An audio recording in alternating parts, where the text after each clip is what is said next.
No, not the best idea for somebody that has 4 kids. If you have no street smarts, maybe don't do this trip. There is no one else to call for backup. Guys, I need quiet. These tips are really gonna help you just keep your sanity, stay safe, and actually enjoy your time. It's kind of like, okay, what the hell do I do? Kudos to you for having the balls to go out there and be like, I am not just going to wait for the perfect situation for me to enjoy time with my kids. What's the best that can happen?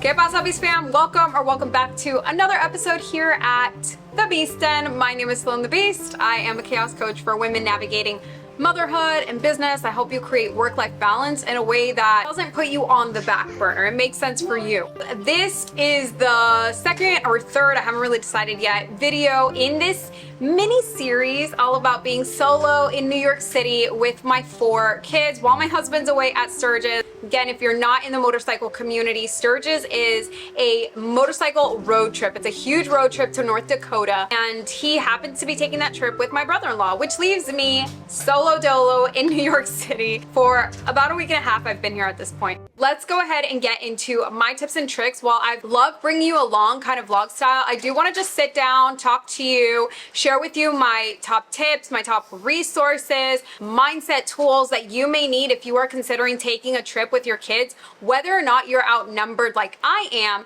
these tips are really going to help you just keep your sanity, stay safe, and actually enjoy your time. I also just want to take a second to say kudos to you, girl. Kudos to you for having the balls to go out there and be like, I am not just going to wait for the perfect situation for me to enjoy time with my kids. If you feel like you need additional support in this area, if you're like, Sloan, I want to do things with my kids, but every time that I try, I think of all of the horrible things that are happening in this world, and I'm just not comfortable, and I'm scared, and I have just mass anxiety around this. I would love to support you in this. I do have 60-minute unstuck sessions where if this is a goal for you, we can create a whole roadmap how in 30 days you can go from feeling stressed and anxious and overwhelmed about taking a solo trip with your kids to feeling fully confident, in control, ready to just take the leap and have a memorable experience with your children. You could do it right now. You could book a unstuck session with me down below, and we can get started as soon as you want, honestly. Life is meant to be enjoyed, and putting yourself in these positions is really what's going to set you up for success in the future. If ever you find yourself in a similar predicament, maybe at a point where you really didn't expect that to be the case. In my case, when I was first considering doing this and staying in the city with my 4 kids, one of the things that I considered was, okay, do I have what it takes to do this? And thankfully, because I go out with my kids often back home by myself about 1 time a week, I like to just take them out, just mommy and us time. I already kind of have my weight up in this. It's important for you to expose your children to certain situations that, aren't necessarily the norm. So when people are like, no, I can't do that because my kid doesn't behave, you haven't given them the opportunity. You haven't exposed them to situations maybe where you're working and you need them to be quiet because you have a meeting going on. You haven't exposed them to situations where it's a fancy restaurant and they need to understand what are the social norms. What are you expected to act like in this circumstance, in this scenario? Exposure really is where they learn. You cannot expect your child to be perfectly behaved, right? Keeping in mind that that is totally subjective in different scenarios when you haven't taken the time to put them in those scenarios in the first place. It's kind of like, okay, what the hell do I do?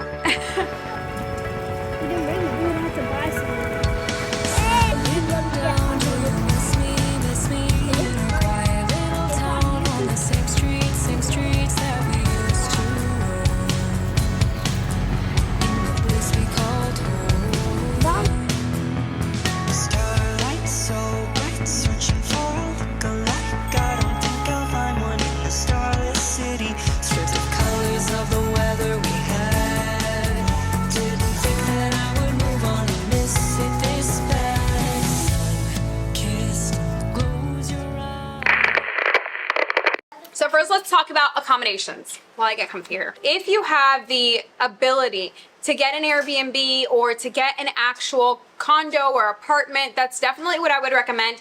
In my case, I am just crashing at my brother-in-law's apartment. He was nice enough to let us stay here for the whatever week and a half, 2 weeks that we're in town. And my kids and I have kind of respectfully taken over. So why do I recommend this? Because it gives you more control over the environment, more control over the routines that you're establishing. It gives you that sense of stability away from home, which is really huge. If you are not new to my channel, then you already know my life is pretty chaotic. It's very fast paced. While our life requires a lot of flexibility from my kids, I still always look for a baseline of normacy. For me, that's having dinner or having breakfast as a family every single night. I was really excited when we were able to stay here at my brother-in-law's apartment because it has meant that pretty much every single night except for, I want to say except for maybe 2 or 3 occasions, we have been cooking at home. Really simple meals. He only has a microwave and a rice cooker, but thankfully for me, since we lived in the RV for such a long time, I already know how to do the most with very, very little. So if you have the ability to stay at an Airbnb or some sort of homey type of accommodation, I think that's really going to be beneficial for you to create that, again, baseline stability for you and your kids. So let's talk about outfits because of course it's New York City and you want to be fly. Like you want to look your very best. You want to look like that mom, okay? And I do feel like I've mastered the art of having a perfect mom wardrobe. I have an entire masterclass actually about finding your mom wardrobe and reinventing yourself after motherhood. Totally free, and it will definitely help you if you feel foreign to who you are after having kids. I promise you, you are going to love it. It has been raining all week long in New York City, okay? With the exception of a couple of days. I think that we're now at the end of that. So the first thing that I would recommend is rain boots or Doc Martens. I bring along my Doc Martens regardless of the trip that I'm going on just because I never know what I'm going to expect and they're all weather. My recommendation would be if you have a pair of Doc Martens, definitely bring those. If you have a pair of rain boots that are lighter weight, bring those, but definitely bring a pair of rain boots. The last 3 times that I've been in New York City, it is raining. So if I'm coming to New York, I'm wearing boots. And of course, a pair of sneakers. So those would be my top 2 is sneakers and boots. I don't bring sandals. If I were to bring sandals, however, it would definitely be my Tevas. I didn't bring my Tevas, however, because I need a pedicure. So there's that. Plus, I really needed to pack light because this was a very last minute trip. I had to break it down and could only bring 2 things. It would be sneakers and Doc Martens. The next thing I would say is make sure that all of your outfits match. My colors are very basic. It's literally black, white, or some sort of neutral. So these boxer shorts, I love them. I got them off Amazon. I'll link them down below. Believe they're so interchangeable. So I've worn it today with a button down. I wore them with just a Harley shirt. Choose outfits that are interchangeable. 1 pair of jeans. Make sure that you bring 1 nice outfit. I would say bring some sort of day to night dress. And it's just gonna be a lot easier for you to have variety in your outfits. 1 pair of leggings. 1 pair of jeans, 1 pair of shorts, a couple of tops that you could change amongst them and between them, and then 1 dress. Very, very simple. You don't have to complicate yourself. You really want clothes that you're going to be comfortable in, clothes that you can chase in if that's what you got to do, clothes that you can walk all day in, that's breathable. Make sure that you're choosing light materials. One thing that I do regret not bringing is a hoodie or a sweatshirt. I have so many at home and I didn't bring one because instead I brought a leather jacket, which I haven't even needed this entire time, which is another thing I would recommend. Bring an umbrella and a poncho. You can get those super cheap at the Dollar Tree. I would just stuff a couple in your bag. My boys had sweatshirts with hoodies, so which I guess technically are just hoodies. And that's what they wore. My daughter brought her raincoat and I brought my raincoat, because the worst thing is being on vacation and thinking that because it's raining you can't do anything. There's actually a lot that you can do. You just have to be properly prepared for it. Especially if you have toddlers like I do or younger kids like I do. I was in between getting a double stroller, and then my husband came across this wagon that he picked up at, where'd he get it? He picked it up at Walmart. I did a whole bunch of Googling to see, okay, how easy would it be for me to navigate around New York with a wagon, and it has actually been the best choice I have made. I can't tell you how many compliments I've gotten on this $200 wagon, which if you look at how expensive double strollers are, that's actually a steal. My kids have loved it. All of my boys have been able to be in the wagon. It serves as just a place where I can put my purse, put my book bag. Everyone can be safe, everyone can be contained, and it's fine, okay? So I would definitely recommend a wagon over a stroller. It's very easy for you to get through. I've gone to the supermarket, we got ice cream, we've walked around. It hasn't been an inconvenience to anyone. Getting in and out of Ubers has also been really, really easy to do. The first time I did make the mistake of trying to help my Uber driver, and then I realized I'm not gonna do that. I'm gonna let the Uber driver put it inside his own car because I wanna make sure that my kids are strapped in and accommodated and all the things. Get a wagon, super recommend it. It's very compact, easy to travel with. Again, just such a better option than a stroller. My kids are really resistant to strollers. Maybe your kids are too. And if that's the case, a wagon is going to be a lot more attractive to them. They have a lot more leg room, they have a lot more space. If they bring toys, they can play in there, they can eat in there. So definitely would recommend a wagon over a stroller. I know a lot of people don't like to talk money, but if you follow me on Instagram, you know that we are trying to desensitize our money mindset. We're trying to make it totally normal to talk about money because money is nothing more than a tool. When we decided that we were gonna take this trip, again, it was totally unexpected, so we didn't really budget for it this month. I had to be really mindful of how I was going to be using the money that I had. So I put a budget of $70 per day. Again, there's 5 of us, so $70 per day. That would include food, that would include excursions, that would include transportation. It's one of the reasons why I decided to do a 1-day excursion, 1-day indoors kind of way of travel, itinerary, if you will, because $70 for the 5 of us. I mean, Ubers alone, I think for the botanical garden, I spent like $50. So in Uber alone that day, I spent like $100 plus another $80. Do the math, $180 plus food, that was $50. So, you know, I'm looking at what, like 2 and some change, 210, something like that. I'm not great at math, guys. That's part of the reasons why, okay, we spent 2 days at home. We didn't spend all of our money, so I could make those decisions, make those choices, and not be in the red. So that's just my budget based off of what we had put in, so $70 per day, and it's worked out just fine for us. With groceries, I did spend about $80 in groceries is what it averaged out to. That has been perfect because we've spent no money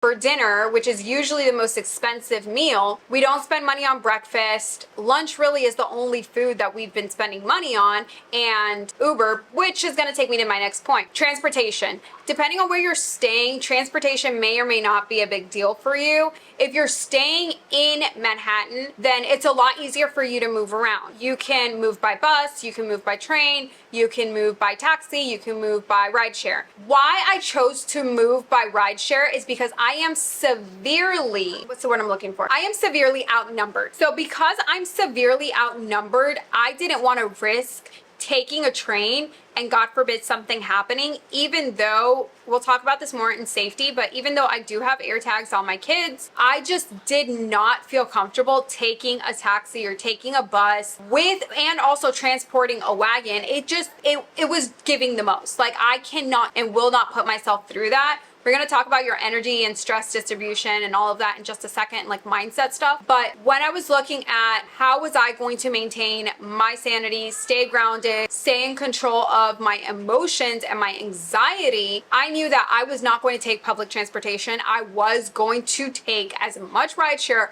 as I could. The things that I could walk to, it's been great. Now, if you've got 1 or 2 kids, maybe it's not a big deal for you. You could try it, test it out, maybe test it the first day, and then if you see it doesn't work out for you, take rideshare. But my recommendation is early on, budget for rideshare, and then that way, even if you don't use it, now you have more money to spend on other things, and if you do use it, it's already been budgeted in. Morning. So I'm trying to be quiet because the kids are sleeping. but I wanted to show up here and be a little bit vulnerable, a little bit honest about what it is I'm feeling.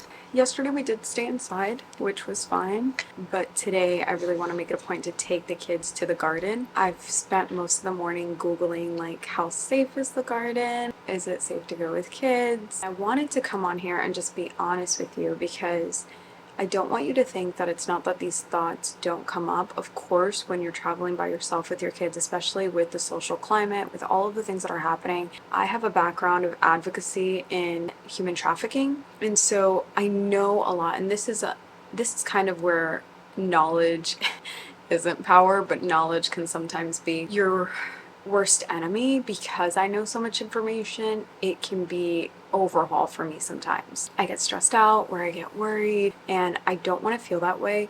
And so I just got finished journaling. I do have a travel journal like I showed you a couple days ago. My travel journal is specifically for that, for when I'm out and traveling, what am I experiencing, what are the thoughts that go through my head, and I just have to remind myself, like, what's the best that can happen in this scenario? What is the absolute best that can happen? The best that can happen is my kids have an incredible time, we are safe, we have great memories, like all of the things. And so I did take a second this morning to kind of ground myself, to really remind myself that, no weapon formed against us are going to prosper. I know who I am. This is not my first rodeo alone with my children. It's just a different city. And if these places weren't safe, they wouldn't be mass tourist attractions. It's just like, Disney World. I go to Disney World all the time. Do things still happen at Disney? Yes, they do. Do I still go? Yes, I do. I'm just vigilant. I'm just, street savvy. And that's all I have to continue being in this case. So I have 2 coaching calls this morning, and then I have another collaboration call tonight. But as soon as I'm done with my second coaching call, we are going to head out to the gardens and have an incredible day. And I am going to be taking my Ollie pills just because today I am feeling the anxiety a little bit more than usual, because I know that I'm not fully grounded this morning. I'm still and I'm going to take some time to like pray through this before I jump into my meetings. But I am going to take my Ollie stress gummies, and we're going to have a good day. We're going to have a great day. It's going to be fine. We're going to have a great day. The kids are going to have a beautiful day. I also have the wagon. I got the air tags I have to finish setting up. So we're going to be fine.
Energy distribution, mindset, anxiety. Earlier I talked about, having a lot of anxiety around some of the excursions because, again, there's 4 of them and 1 of me. And because I do have a background in human trafficking advocacy, there's a lot of information that I understand and that I know, and it kind of messes with your head. It's like information overload sometimes. One thing that I really recommend is always, always, always wake up earlier than your kids and do your morning routine. Do not skip your morning routine just because you're on vacation, you need to ground yourself. You need to make sure that you are in the best mental headspace, because there is no one else to call for backup. There is no one else that's going to help you. Your energy is going to transmit into your kids. So all of that anxiety, all of those feelings, your kids are going to feel it too. And so it's really important for you to just be in the best space that you can be, so that it's easy for you to navigate those emotions, to navigate whatever is going on, because your kids have their own emotions too. Remember, they're in a foreign place. They're someplace totally different. It's really easy for them to be overstimulated by all of the things going on in the city. With that being said, it's really important for you to stay on top of your morning routine. Do not skip it. If that's journaling, if that's having a cup of coffee in total silence, if that's listening to a podcast, watching a video, whatever that looks like for you, you need to ground yourself before you jump into your day. The next thing I recommend are Ollie Wellness Stress Gummies. I showed them in the first episode of this series. I'll link that down below so you can catch up. I don't take them every day. That is just a recommendation for the days where you do your grounding work and you're still like, oh, I'm just having a day. And that's okay. It's okay to be in a funk. It's okay for you to not totally feel it. It's okay for you to still have that anxiety. I definitely did when we went to the garden. They don't have any adverse effects that I have noticed. I find that it really just helps me calm down in the midst of the chaos of the busyness of our days. The next thing I would say that I have not been doing enough of is to hydrate yourself, fuel yourself. Food is fuel. You need sustainable energy to get you through the next however many days of your vacation. I have actually not been feeling the best the past 2 days, and my daughter's like, maybe you need to drink water because you've been drinking a lot of coffee. And I definitely agree. I haven't been drinking enough water, so today I'm purely hydrating. Have some good food in your system. Have some fruits. Get your veggies in. Have some wholesome meals. You need to fuel your body so that, again, your energy can just stay strong all the way through. Again, there is no plan B. It's just you. So you need to make sure that you are properly taking care of your body. Move your body as much as you can, which is kind of funny because, you know, you're on vacation with kids. Why would you need to move your body? Stretch. Take a step outside. If you have a balcony or whatever the case is, just go outside for just a second and get some fresh air. Take care of your physical well-being, because we're already talking about taking care of your mental well-being. Take care of your physical well-being as well.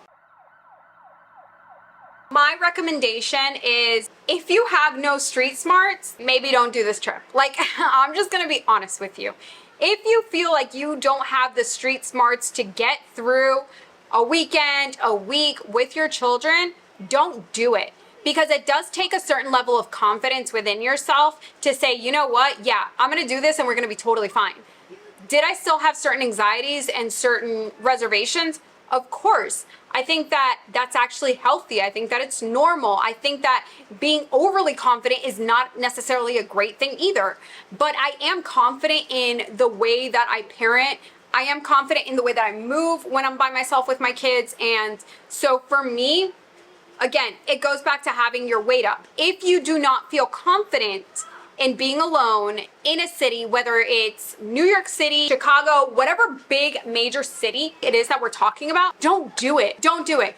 Because it requires confidence for you to be walking up and down these streets and not looking like a stranger. I'm just gonna be very honest with you, and I feel like not enough people talk about that. New York City is dangerous, but how it is that you show up, that's the way that your kids are gonna act, and that's the way that people are going to perceive you. My first safety tip for you is AirTags. If you could have some sort of tracker on your kids, that really will bring you a lot of sense of security. I recommend them. I have them on my kids. One or two of them found them and it's fine. And when they did find them, we just have a conversation. It's just, in the rare case that something happens, I just wanna make sure that I know where you are. That's it. The second thing that I recommend is doing your research about the places that you're going. Like I had mentioned, I wanted to take the kids to the American History Museum. I didn't take them, however, because I knew it would be really heavily populated during the rain.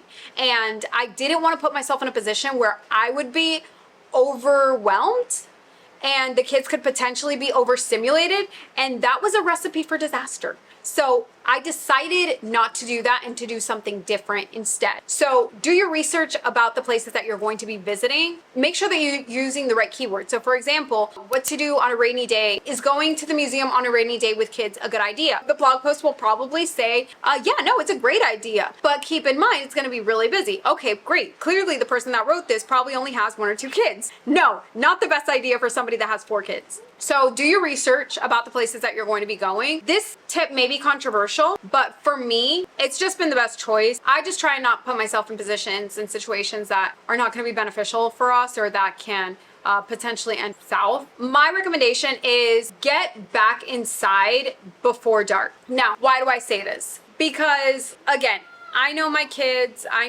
my kids still need naps. So at least my youngest still needs a nap. I know that if I'm out and it's dark, now I have all of these other thoughts going on in my head, and my mental peace is so important to me because if I'm worried about all of the woulda, coulda, shouldas, I'm not gonna be 100% present in the moment of enjoying the time with my kids. And that is the biggest thing, is you want to be in the best mental space so that you can not worry about these other things that could potentially not happen and not enjoying the time with your children. I wanted to be fully present. I didn't want to have 3,000 eyes paying attention. Oh my God, is something bad gonna happen to us? No, nothing bad is gonna happen to us. We're gonna have an amazing time. It's gonna be so great. We're gonna make such great memories. We're gonna take great pictures and they're gonna have so much fun. And we're safe and we're secure and everything is great. That is the mindset that I wanna have when I'm out with my kids. Not anxiety, not fear, and not all of these other things. In order for me to do that, I decided, and this is just my personal experience, this is my choice,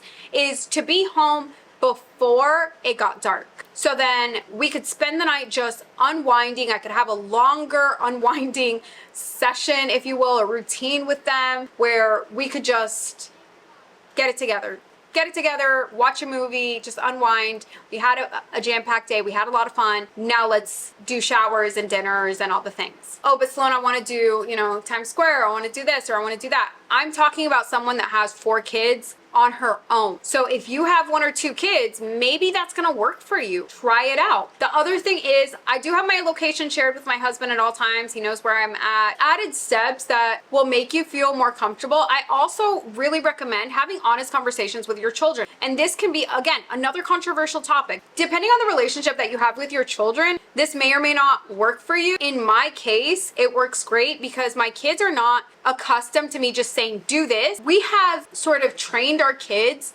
to say, I need you to do this, and this is why, and this is how this benefits you and all of us. So I do have a high sense of ownership in the group individually, if that makes sense. I explain to them, this is why we have to do this, or this is why I need you in the wagon, or this is kind of what I'm feeling. How are you feeling about it? I do give them a lot of honesty in what it is this looks like. These honest conversations have really made it for a pretty awesome week.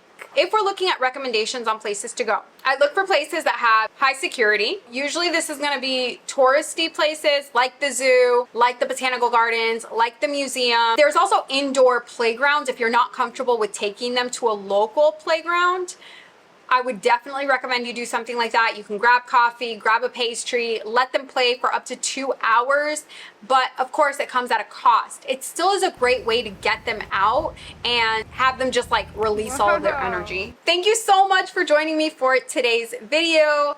I have loved this experience with my kids. I do have at least 1 more video coming up for you in this mini series. Let me know if you're enjoying this and what other kind of series you would like to see. And I will see you in the next one. Sweet Nightmares, Beast fam.